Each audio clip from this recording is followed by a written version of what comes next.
waxaan leenahay maxaa waalidka loogu samafalaya waxa loogu samafalaya baan leeyahay ilaahay loogu yeero waxa loogu samafalaya in la raali geliyo waxa loogu samafalaya in la ateeco waxa laaliyo wixii aanay ku jirin macsida ilaahay subxaanahu wa ta'ala waxa loogu samafalaya baan leenahay haday weynaadaan ama gaboobaan in la xanaaneeyo haday labada waalid midkood kugu gabooba ama labaduba baa ilaahay yiri waxay necbaadaan ha ku odhanin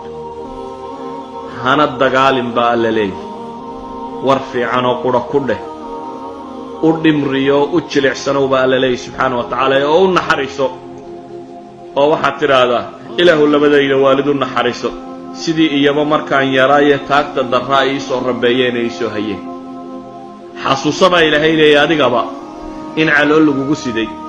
in lagu waday in xaar laga biinayay in lagu korinayay in aad oo jilicsanaan waxba qabsan karaynin lagu hayay adbata xasuuso iyaguna haday noocaan noqdaan hayba la leeyahay subxaanahu wa ta'ala waxaan leenahay waxa loogu samafalaya in la dhowro oo la ilaaliyo in gacanta loo furo hadiyad nafaqo biil wuxuu doonayaa ha nabigu salawaatu ullaahi wa salaamu alayhi wuxuu tilmaamaya maxay tahaadu tahabu hadiyadiisa siiyo nabigu waa jeclaanaysa waxba haysto odhanin waalidka kuma baahnayo waxba haystaa iyo waa kaas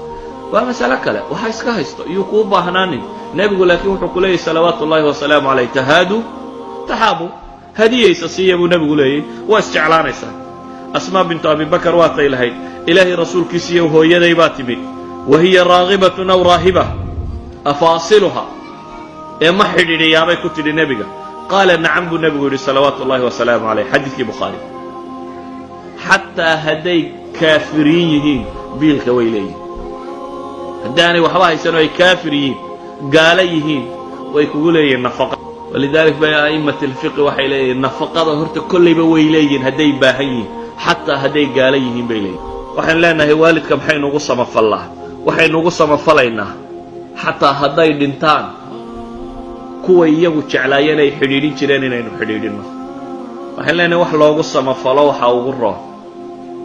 waalidku intay nool yihiin in saa loo xidhiidhiyo hadday dhintaanna kuway xidhiidhin jireen iyo kuwii ay jeclaayeenba in loo xidhiidhiyo in loo duceeyo hadday geeriyoodaan وكون نبي يقول صلوات الله وسلامه عليه حديث في صحيح مسلم كفيالي إذا مات ابن الإنسان انقطع عنه عمله إلا من ثلاث